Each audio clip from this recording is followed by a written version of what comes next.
నాకు ఈ అవకాశం ఇచ్చినందుకు పాస్టర్ గారికి వందనాలు.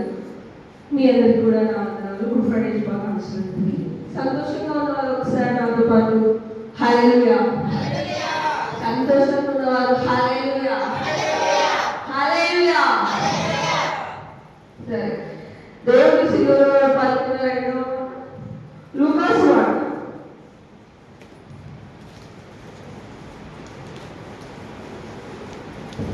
లూకాసు వార్త 23వ అధ్యాయం 43వ వచనం. అందుకాయన వానితో నేను నీవు నాతో కూడా పరదేశంలో ఉండుమని నిశ్చయంగా నీతో చెప్పుచున్నానెను. ఎవరు యేసు ప్రభు తనతో పాటు సిలువలో వేయబడిన దొంగతో చెప్తున్నాడు. దాని స్టార్టింగ్ లో మనం చూస్తాం. అందుకాయన, ఎందుకు అంతకు ముందు దొంగ దేవుడితో ఏమని మాట్లాడుంటే దేవుడు నీవు నాతో కూడా పరదేశంలో ఉండు అని చెప్తాడు. దానికి ముందు వచనాలు చూస్తే 39 నుంచి లూకా 23:39 వచనం.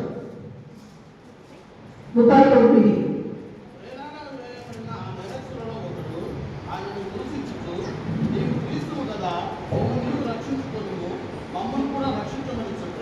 అయితే రెండవ వాడు వారిని గర్తించి, నీవు అదే దుశ్శాఖలో ఉన్నావు కనుక దేవునికి భయపడవా? అనకైతే నీ న్యాయమే, మనం చేసిన వాటికి తగిన ఫలం పొందుతున్నాం కానీ ఈయన ఏ తప్పులను చేయలేదని చెప్పి ఆయనను చూచి, యేసు నీవు నీ రాజ్యంలోనికి వచ్చినప్పుడు నన్ను జ్ఞాపకం చేసుకోవాలి. వానితో నేడు నీవు నాతో కూడా పరదేశమవుతూ అని నిశ్చయముగా నీతో చెబుతున్నాను నేను.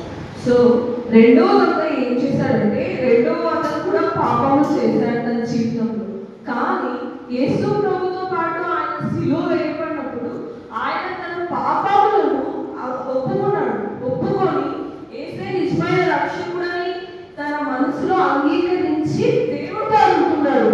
దేవా, నీవు నీ రాజ్యంలో వెళ్ళినప్పుడు నన్ను జ్ఞాపకం చేసుకో అని అడిగాడు. సో అందుకు దేవుడు చెప్తాడు, నీవు నాతో కూడా పరదేశంలో ఉంటావు అని చెప్తున్నాడు. సో మనం ఇంతమంది దేవుడితో ఆ దొంగ కొన్ని గంటలు మాత్రమే సహవాసం చేసింటాడు. సో కొన్ని గంటల ముందే చూసింటాడు.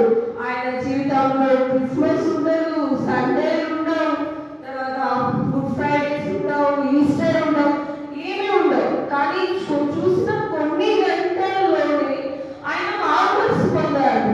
మనం చాలా ఏళ్ళ నుంచి దేవుడితో సహవాసం చేస్తుంటాం, మార్పు పొందామనుకుంటాం, పాపములు ఒప్పుకుంటాం, కానీ ఒప్పుకున్న వాటిని విడిచిపెట్టాం, వాటినే తలుచుకుంటాం, ఆ పాపాలు మరీ చేస్తాం, సండే వస్తాం, పాపములు ఒప్పుకుంటాం, దొంగలు తీసుకుంటాం, చర్చ దాకా మళ్ళీ అదే చేస్తాం.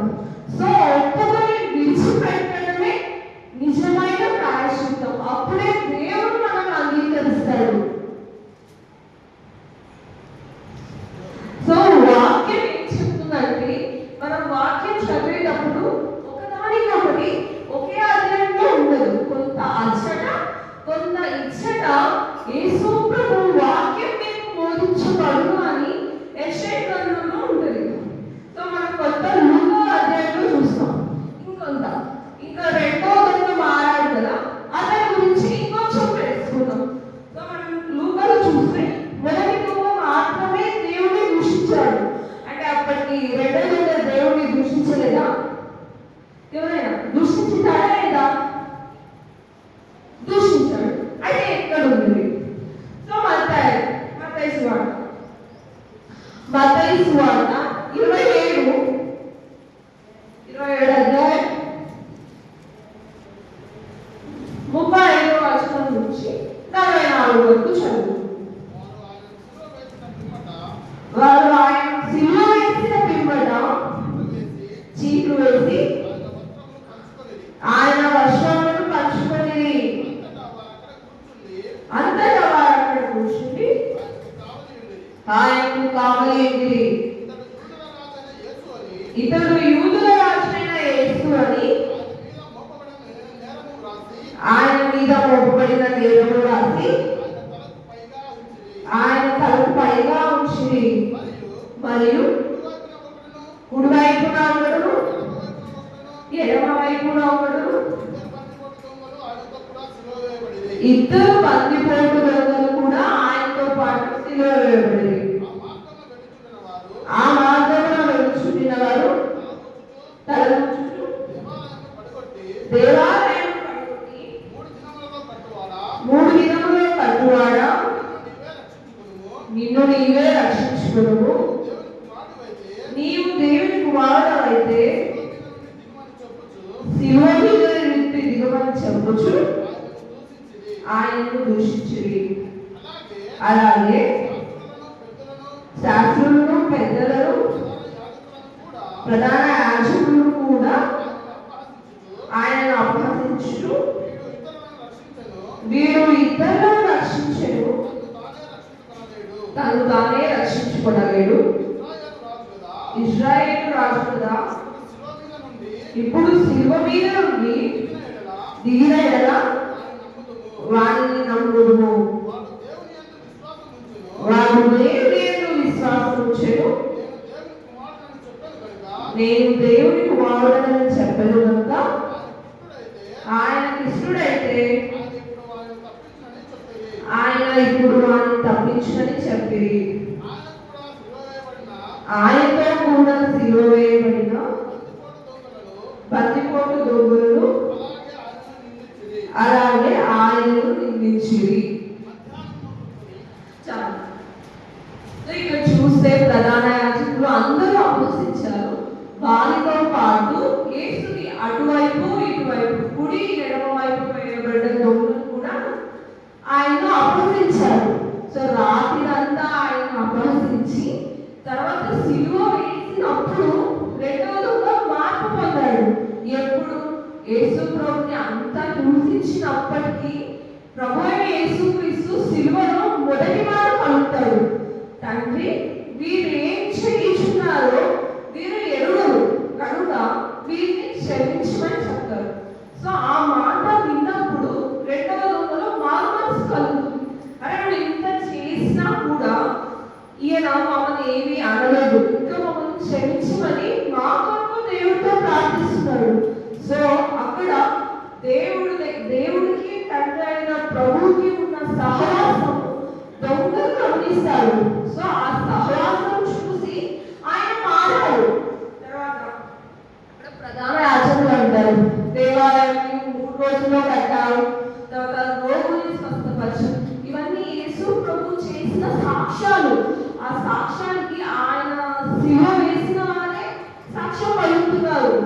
మీరు ఇవన్నీ చేశారు కదా, మిమ్మల్ని మీరు రక్షించుకోండి, ఎంతో మందిని స్వస్థపరిచారు, ఎంతో మందిని రక్షించారు, ఇవన్నీ సాక్ష్యాలే కదా. ఈ మాటలన్నీ కూడా రెండవ దొంగలో మార్పు కారణమయ్యాయి. సో ఆ విధంగా దొంగ మారాడు. కానీ మనం ఈ మాట ఇంతమంది చెప్తుంటారు, మాటల ముందు చాలా మంది చెప్తుంటారు, వింటాం వెళ్తాం, కానీ మనం ఈ క్షణం ఎట్లా రెండో దొంగకి ఆ క్షణం వచ్చిందో సిలువ వేయబడ్డప్పుడు ఆయన ఏ విధంగా మారాడు, మనం కూడా దేవుని ఎదుట మన పాపాలు ఒప్పుకొని విడిచిపెట్టాలి. ఒప్పుకొని విడిచిపెట్టడమే మార్పు. మరి వాటిని తలుచుకోవడం కాదు, వాటిని చేయడం కాదు. ఒప్పుకొని విడిచిపెట్టి మనం ఆయన్ని మనస్ఫూర్తిగా అంగీకరించాలి. అప్పుడే దేవుడు వచ్చి మనల్ని తన పరదేశంలో తీసుకెళ్తాడు. ఎందుకు పరదేశంలో ఎందుకు తీసుకెళ్తాడు? అసలు పరదేశం ఎక్కడ ఉంటుంది? అసలు పరదేశం అంటే ఏంటి? పరదేశం అంటే చనిపోయిన తర్వాత నీతిమంతులు విశ్రాంతి తీసుకునే స్థలం. అది ఎక్కడ ఉంది? అక్కడ ఎవరు ఉండేవారు? సో యేసు ప్రభు సిలువ వేయబడిన మునుపు పరదేశానికి భూమి కింద ఉండేది. భూమి కింద అక్కడ యేసు ప్రభు సిలువ వేయబడిన మునుపు చనిపోయిన నీతిమంతులు ఎంతో మంది ఉన్నారు. అబ్రహాం కావచ్చు, నోవా కాలంలో కావచ్చు, వారందరూ కూడా అక్కడ పరదేశం వెళ్ళి విశ్రమించేవారు, విశ్రాంతి తీసుకునేవారు. సో దేవుడు సిలువ వేయబడిన తర్వాత వీళ్ళు అబ్రహాము నోవా కాలంలో దేవుడు వారిని చూడ భవిష్యత్తు. సో రాబో కాలంలో పరిశుద్ధాత్మ కుమారుడు మా కొరకు వస్తాడు, మా పాపముల నిమిత్తమై తన రక్తం చిందిస్తాడు. మన కొరకు రక్షకుడు పుట్టి రక్తాన్ని చిందించాడు, మనకు జరిగిపోయినది కాబట్టి మనం విశ్వసిస్తున్నాం. కానీ ఆ కాలంలో వాళ్ళ భవిష్యత్తులో కూడా యేసు ప్రభు వస్తాడు, మా కొరకు మా పాపముల నిమిత్తము ఆయన మరణిస్తాడు అని నమ్మి వాళ్ళకు తెలిసిన పరిధిలో వాళ్ళు చాలా నీతిగా జీవించారు. వారందరూ చనిపోయాక పరదేశంలో ఉన్నారు. అక్కడికి మన ప్రభు అయిన యేసుక్రీస్తు ఏ విధంగా వెళ్ళాడు? సో ప్రభు ఆ రోజు రవాణా 3 గంటలకి చనిపోతారు. ప్రభు చనిపోయిన తర్వాత కొద్దిసేపటికి దొంగ మొదటి దొంగ రెండో దొంగ చనిపోతారు. అయితే ఈ ముగ్గురు చనిపోయిన వాటిలో మొదటిగా ఉంటారు కదా, ఆయన తన పాపములు ఒప్పుకోడు విడిచిపెట్టాడు. సో ఆయన పాపంలోనే ఉంటాడు, పాపంలో చనిపోయాడు. రక్షకుడైన ప్రభువు మనం చేసిన పాపముల నిమిత్తమై మన రక్షకుడు మన కొరకు చనిపోయాడు. రెండవదంగా తన పాపములను విడిచిపెట్టి పరిశుద్ధాత్మ పొందుటకే చనిపోయాడు. సో రెండవదంగా ఆఖరిగా లాస్ట్ యేసు ప్రభుతో మాట్లాడింది రెండవదండి. తర్వాత యేసు ప్రభు ఆత్మస్వరూపుగా అయినాక మాట్లాడింది కూడా ఆ రెండవది. తనతో పాటు యేసు ప్రభు పరదేశుడి అంటే అబ్రహాము మీరు విశ్రాంతి తీసుకుంటున్న స్థలానికి రెండో దొంగ కూడా యేసు ప్రభు తీసుకెళ్తాడు. చూడండి ఎంత ధన్యత ఆ రెండో దొంగకి. చూసిన ఆ కొద్ది గంటల సహవాసానికి ఆయన దేవుణ్ణి చూశాడు, దేవుడితో మాట్లాడాడు, దేవుడి శిక్షనంతా అనుభవించి మన కొరకు రక్తం చిందించాడు అనడానికి సాక్షిగా నిలబడ్డాడు. రెండోది మన జీవితాలు ఏ విధంగా ఉన్నాయి అనేది మనం ఒకరు అడగడం, మనల్ని మనం పరీక్షించుకోవాలి. మనం ఏ విధంగా జీవిస్తున్నాం? ఇన్ని సంవత్సరాల నుంచి మనల్ని చూసి ఇంకొకరు సాక్ష్యం ఇవ్వాలి. అదే నిజమైన సాక్ష్యం. మనల్ని మన గురించి కాదు, కానీ మనల్ని చూసి ఇంకొకరు సాక్ష్యం ఇవ్వాలి.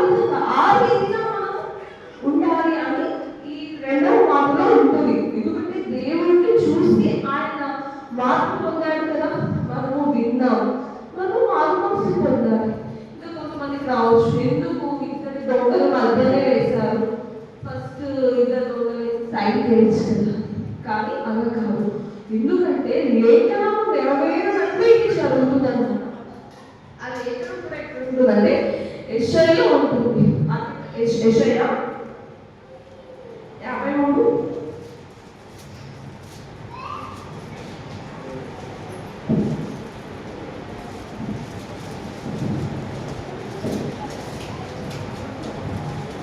యెషయా 53:12 4వ లైన్ ఉంటుంది. అతిక్రమము చేయువాడు ఎంచబడిన వాడాలి. యెషయా 53:12. అతిక్రమం అంటే ఆత్మ అతిక్రమమే పాపం. సో ఆ ఇద్దరు అతిక్రమం చేశారు, వారిలో ఒకరిగా దేవుడు ఎంచబడ్డాడు. మార్కు సువార్త వచ్చేవాడికి మార్కు సువార్త 16వ అధ్యాయం 27-28 అక్కడ ఏమంటుందంటే, మరి కుడివైపున ఒకరిని ఎడమవైపున ఒకరిని ఇద్దరి బందిపోటు దొంగలను ఆయనతో కూడా శిలువ వేసిరి అని ఉంటుంది. ఆ శిలువ వేసిరి పైన 1 అని ఉంటుంది. శిలువ వేసిరి దానిపైన 1 అని ఉంటుంది. దాని అర్థం కింద ఉంటుంది అని చూడండి. అదొక చదువుతారా?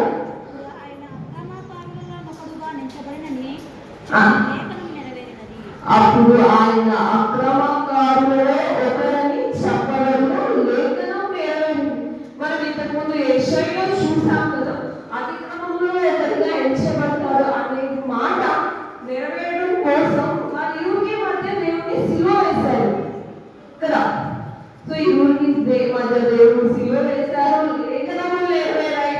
తర్వాత ఆ రెండో దొంగ మారాడు, తనతో పాటు పరదేశి దేవుడితో పాటు అయ్యాడు. ఇప్పుడు మరి పరదేశి యేసు ప్రభు చనిపోక ముందు భూమి క్రింద ఉండేది, చనిపోయాక అది ఎక్కడింది.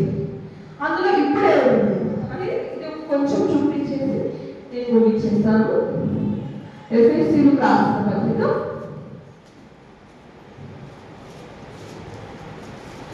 ఎఫెసీయులకు రాసిన పత్రిక 4వ అధ్యాయం. ఎఫెసీయులకు రాసిన పత్రిక 4, 8, 9 వచనాలు.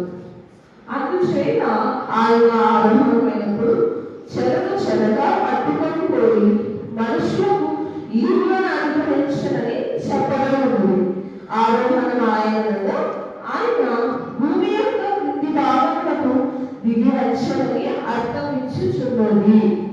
సో యేసు ప్రభు శిలువ వేయబడి పునరుత్థానం కంటే ముందు దేవుడు ఆత్మస్వరూపులై పరదేశుకెళ్ళి అక్కడున్న నీతిమంతులందరికీ వాక్యాన్ని బోధించి తనతో పాటు సాక్షిగా ఆ దొంగను తీసుకెళ్ళి అతడు కూడా చెప్పాక ఆ చెరనే తీసుకొని దేవుడు మధ్య 3వ ఆకాశానికి వెళ్తాడు. సో ఇప్పుడు పరదేశానికి 3వ ఆకాశంలో ఉంటుంది. మనందరం కూడా అక్కడికే వెళ్తాం. న్యాయం తీర్చు రోజు వచ్చినప్పుడు మనతో పాటు అందరూ కూడా వస్తారు. సో ఆ న్యాయం తీర్చినప్పుడు మనం పరలోకానికి వెళ్ళాలి. ఆ విధంగా మన జీవితం ఉంచాలి. బైబిల్ చెప్పేది ప్రతిదీ మనకి మన జీవితాన్ని, మన డైలీ లైఫ్ స్టైల్ ఎలా ఉండాలి, ఎలా మనం దేవుని అనుసరించాలి అనే ప్రతిదీ మనకు అందుబాటులో ఉంది. సో మనం ఇది నేర్చుకొని మనం దీన్ని మన జీవితంలో అనుసరించి ఆయన ఇష్ట ప్రకారంగా మన జీవితాన్ని దేవుడు ఇచ్చేయాలి. ఆయన చిత్తం ఏదైతే జరుగుతుందో దాన్ని మనం ఒప్పుకొని అంగీకరించి ఆయన ఇష్టానుసారంగా జీవించాలి. అది ఒప్పుదల, పశ్చాత్తాపం, పాపం ఒప్పుకోవడం. అప్పుడప్పుడు మనం ఇష్టంగా ఉంటాం. అప్పుడు అదొకనే కాదు, మనం కూడా దేవుడితో పాటు పరదేశంలో ఉంటాం. అక్కడ ఈ జీవితం కాదు, చనిపోయాక మనకున్న జీవితం అక్కడ ఏడుపు ఉండదు, పళ్ళు కొడుకుంటూ ఉండదు. ఇప్పుడు మనం పడుతున్న ఆర్థిక ఇబ్బందులు కానీ ఏమీ ఉండవు, సంతోషంగా ఉంటాం. సో అటువంటి జీవితం మన కొరకు ఉందని ఆశగా ఎదురు చూడాలి. ఆశగా మనం బైబిల్ చదవాలి. దేవుడు ఈ రోజు మనతో ఏం మాట్లాడతాడు, సండే అయితే ఏం మాట్లాడతాడు అనే ఆశతో మనం చర్చకు రావాలి. వచ్చామా, వెళ్ళామా. ఇంకా కొంతమంది అయితే బైబిల్స్ కూడా తెచ్చుకోలేదు. బైబిల్స్ తెచ్చుకోవాలి, చిన్నవి కానీ పెద్దవి కానీ ఏదైతే మనకు వచ్చింది మనం చదవాలి. తప్పు చెప్పి ఎవరికి అడగడు. జీవామక్క వేసి అప్పుడప్పుడు నేను తప్ప ఇప్పుడు ఎవరు చూడలేదు. ఎంతమంది పిల్లలు ఉన్నారు, 10th పిల్లలు, వాళ్ళు చదవాలంటే మీరు ఇంట్లో చదివిస్తేనే వాళ్ళు ఇంకా ధైర్యంగా చదవగలుగుతారు. సో మీరు మీ పిల్లలతో చదివించండి. అప్పుడే మన సంఘం ఎదుగుతుంది. మనం కూడా దేవునికి ఇష్టంగా జీవిస్తాం. మన పిల్లలు దేవునిలో ఎలా ఎదగాలి అనేది వాళ్ళకి తెలుస్తుంది. ఈ వచ్చే 3-4 అవర్స్లో వాళ్ళు ఏం నేర్చుకోరు. ఇంట్లో ఏం నేర్పుతారో అదే ఆ పిల్లలు నేర్చుకుంటారు.